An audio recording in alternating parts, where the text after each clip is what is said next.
Hello everyone and welcome back to my channel. So today I'm going to teach you chapter 1 of geography class 6 NCERT, the earth in the solar system. So before starting the chapter I want to ask you, do you like observing stars? Do you like stargazing?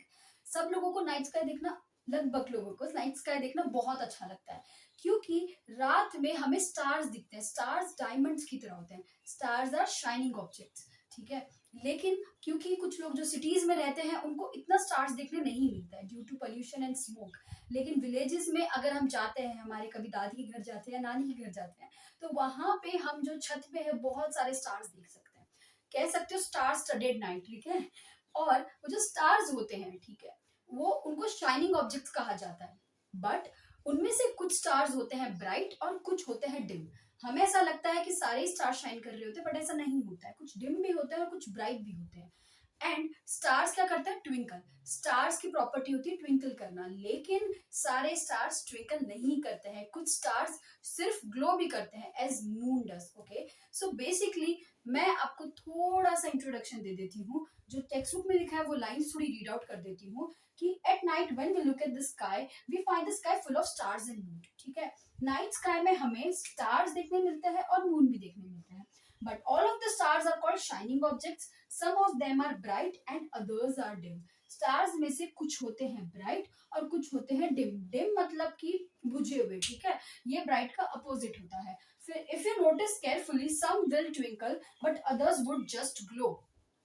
Stars सारे stars सारे twinkle twinkle नहीं करते, मतलब कि झपझपाते नहीं है. Twinkle का मतलब स्टार्स जो होते हैं वो सारे झपझपाते नहीं है.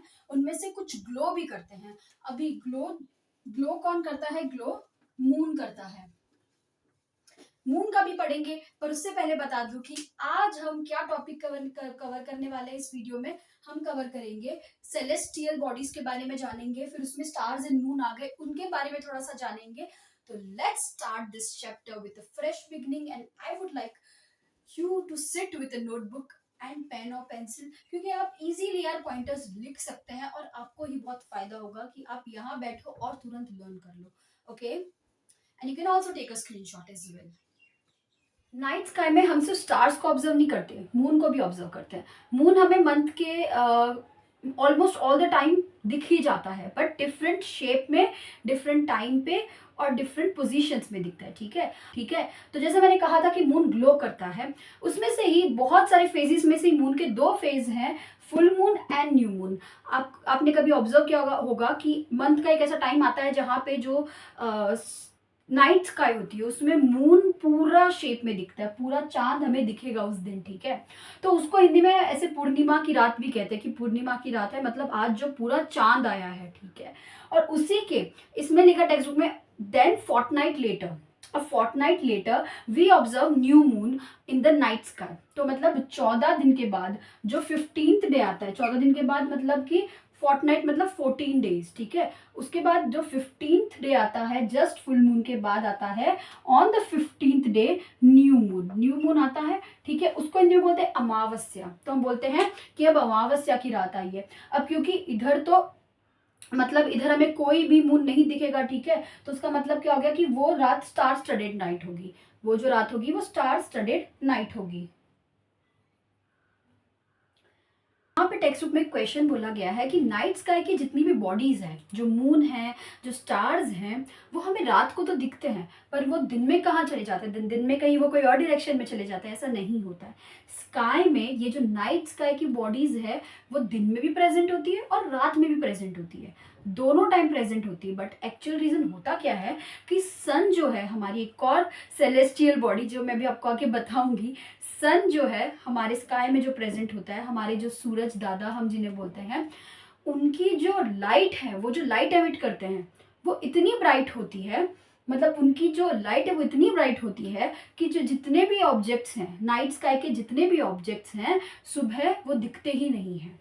मतलब it is because the very bright light of the sun does not allow us to see all these objects which are bright of the night sky. Night sky के जितने भी ब्राइट ऑब्जेक्ट्स हैं वो हमें दिन में नहीं दिखते, क्योंकि सन जो है बहुत ज़्यादा ब्राइट लाइट एमिट करता है. और हमें पता है कि यार सुबह से लेके आफ्टरनून का जितना टाइम रहता है, सन की जो इंटेंसिटी होती है, जो लाइट एमिट करने की, वो बढ़ती जाती है, ठीक है। शाम होते होते सनसेट के बाद धीरे धीरे वो एक पीरियड आता है जब धीरे धीरे अंधेरा होता है और हमें थोड़े स्टार्स दिखते हैं, फिर ज़्यादा स्टार दिखता है, फिर मून दिखता है, ठीक है। पर उससे पहले तो सन का ही टाइम होता है कि सन जो है वो इन सबको ढक देता है अपनी पूरी लाइट से, है ना। ओके तो ये क्वेश्चन है, तो इसका मैंने आंसर आपको कर दिया है। ओके सो तो फाइनली हम सेलेस्टियल बॉडीज की डेफिनेशन पढ़ लेते हैं। The sun and the moon and the stars form the part of celestial body. मतलब डिटेल्ड में the sun, the moon and all the bodies that are present in the night sky forms the part of celestial bodies. Why I'm using the word forms the part of? Because it does not only include the sun and the moon and the stars. There are other bodies as well. There are planets, there are asteroids, meteoroids. हम जब आगे पढ़ेंगे ना और भी terms के बारे में, वो सब जो है ना वो सब सेलेस्टियल बॉडीज की पार्ट है, ठीक है। और ये तो हो गई डेफिनेशन, बट आपको एक शॉर्ट में एक और चीज बता दूं, everything, every body which is present outside the layer of atmosphere forms the part of celestial bodies, ठीक है। समझ आ गया। तो यहाँ पे सेलेस्टियल बॉडीज लिखा है और यहाँ पे सन, मून और objects shining in the night sky लिखा है। सिर्फ वही नहीं होते सेलेस्टियल बॉडीज के पार्ट, ठीक है, सिर्फ वही उसके अंदर इंक्लूड नहीं होता है। इसमें एक और लाइन में ऐड करवा देती हूँ कि all the objects present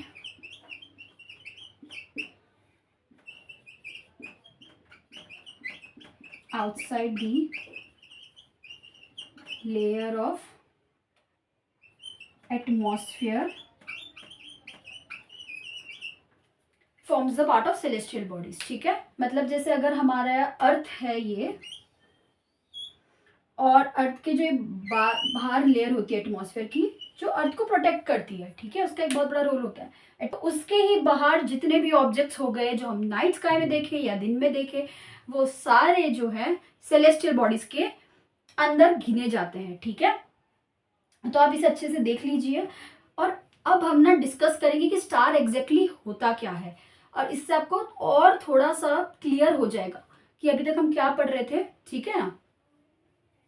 okay अब जो टॉपिक हम कवर करने वाले हैं वो है स्टार के ऊपर। तो स्टार क्या होते हैं मैं आपको लिख के बताती हूँ। सबसे पहला पॉइंट है कि star are very big and hot celestial bodies, ठीक है।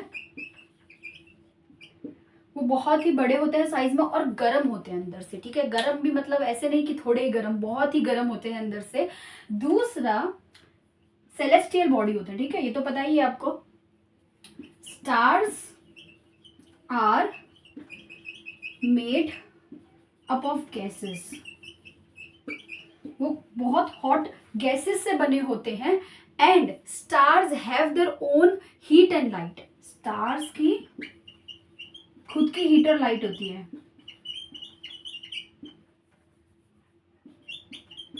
हैव देयर ओन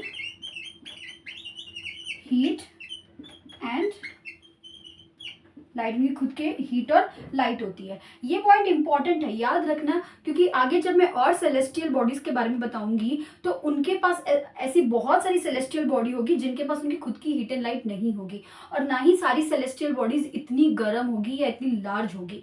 तो इसका एग्जाम्पल मैं देती हूँ। सन इज ऑल्सो अ स्टार। अब देखोगे कि स्टार फिर सन इज ऑल्सो स्टार, ऐसा कुछ नहीं है। सन भी है ना, सन को स्टार ही कहते हैं, ठीक है। इसका एग्जाम्पल पहले लिख लो फिर बताती हूँ कि सन इज ऑल्सो अ स्टार। एक ट्विस्ट की बात बताती हूँ, मतलब ये एक फैक्ट ही है, लेकिन आपको अगर नहीं पता हो तो आप इसको एंजॉय करोगे सुन के, कि एक्चुअल में जो सन होता है ना, और जो हम रात को स्टार देखते हैं, तो जो रात के जो स्टार्स है ना, छोटे छोटे, जो हमें छोटे छोटे लगते हैं, वो एग्जैक्टली जो हमारे जो सन जो हम देखते हैं उससे भी बड़े होते हैं साइज में, ठीक है। जो स्टार्स हम रात को देखते हैं, हाँ फिर से, जो स्टार्स हम रात को देखते हैं वो एक्चुअल में हमारे जो सन है उससे भी बड़े होते हैं साइज में, ठीक है। तो आपको बेसिकली इन जनरल स्टार की प्रॉपर्टी समझ आ गई। मेरा स्टार इतना अच्छा नहीं लग रहा, लेकिन इसको थोड़ा सा मैं समझा सकती हूँ ऐसे ही, कि स्टार जो है सबसे पहले तो एक ऐसी बॉडी है जो बहुत ही बड़ी है और बहुत सारे गैसेस से बनी है, और एक सेलेस्टियल बॉडी है, और स्टार जो है उसकी खुद की हीट एंड लाइट है, ठीक है। और सन इज ऑल्सो स्टार, ठीक है। सन एक एग्जाम्पल है स्टार का। तो अब समझ आ गया कि सन जो है वो स्टार ही है। इनफैक्ट ये हम जो स्टार रात को देखते हैं वो भी स्टार है, सन भी स्टार है। अभी मैं आपको बताऊंगी, एक क्वेश्चन का आंसर आपका करूंगी जो अगेन टेक्स्ट बुक में है, कि फिर सन जो है वो तो इतना बड़ा दिखता है और स्टार जो इतना छोटे दिखते हैं। तो मैंने ये बात कैसे कह दी, ये वाली बात, कि जो स्टार होते हैं जो नाइट में हम देखते हैं वो हमारे सन से भी बड़ा होता है, मतलब साइज में। उसका आंसर है, उसका एक बहुत इंटरेस्टिंग सा आंसर है। उससे पहले आप ये देख लो अच्छे से।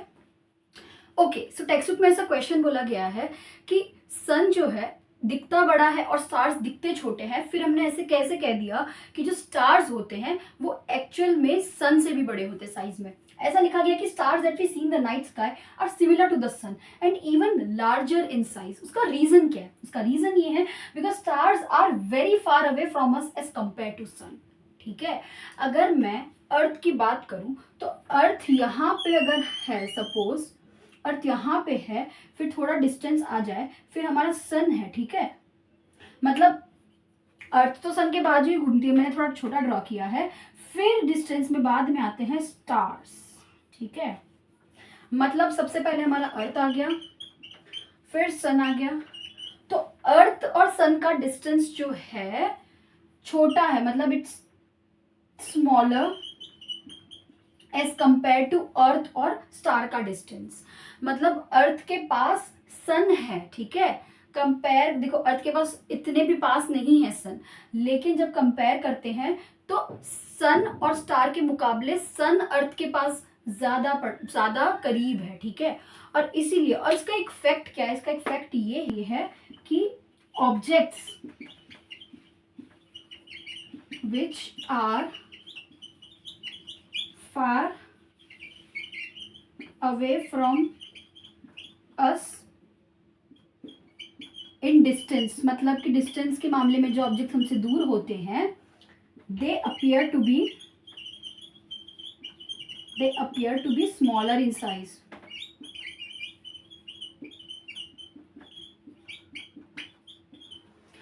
जो ऑब्जेक्ट्स हमसे दूर होंगे, इन जनरल कोई भी चीज ले लो यार, बर्ड्स होते हैं वो बहुत दूर होते हैं ना, तो हमें और भी छोटे लगते हैं। इसीलिए ऑब्जेक्ट जो जितने दूर होंगे वो उतने ही छोटे लगेंगे, और ऑब्जेक्ट्स जो जितने पास आएंगे हमारे और जितने पास होंगे उसके कंपैरिजन में वो उतने बड़े लगेंगे। और ऐसा ही मैंने इसको कंपेयर किया था इसको अर्थ के साथ, कि भाई अर्थ के पास ना सन ज्यादा करीब है, ना कि स्टार अर्थ से थोड़ा और दूर है। इसीलिए स्टार है भला ही बहुत बड़ा साइज में, होता भला ही बहुत बड़ा है स्टार साइज में, लेकिन फिर भी वो हमें छोटा दिखता है और छोटा सा टाइनी ऑब्जेक्ट दिखता है।